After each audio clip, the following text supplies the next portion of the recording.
Super je, če lahko jemo vse, kar nam zadiši, a marsikomu jedilnik narekuje posebna dieta.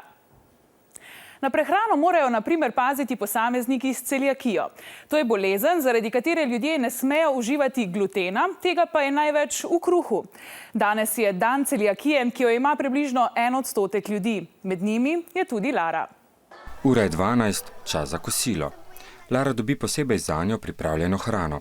Kuharice morajo paziti, da je njena hrana skrbno ločena od vse druge. Da Lara ne bi prišla v stik z glutenom, mora biti tudi njena miza popolnoma čista. Že drobtinica kruha ji lahko škodi. Moje kosilo je se razlikuje tako, da imajo oni kakšne začimbe z glutenom, pa rezance z glutenom ali kaj drugega.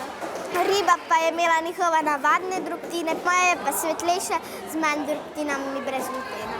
Beseda gluten v latinščini pomeni lepilo. To je beljakovina, ki jo najdemo v žitih, večinoma v pšenici, ječmenu, ovsu, piri in rži. Prav zaradi glutena iz teh žit lahko zamesimo testo za kruh, ki v ustih postane žvečljiv in lepljiv. Tanko črevo je pri prebavi zadolženo za črpanje hranilnih snovi iz hrane. Pri tistih, ki ne prenašajo glutena oziroma imajo celiakijo, pa ob prebavljanju hrane, ki vsebuje gluten, nastanejo težave. Pri ljudeh s celiakijo uživanje glutena povzroči, da sluznica tankega črevesa postane gladka. Gluten namreč uniči črevesne resice, zato telo ne more vsrkati za rast in razvoj pomembnih snovi. Postanejo slabokrvni, utrujeni, pojavijo se lahko tudi različne zdravstvene težave. Da bi Lara ostala zdrava, svoje obroke skrbno izbira. Tu lahko vse najdemo brez glutena, testenine, kruh.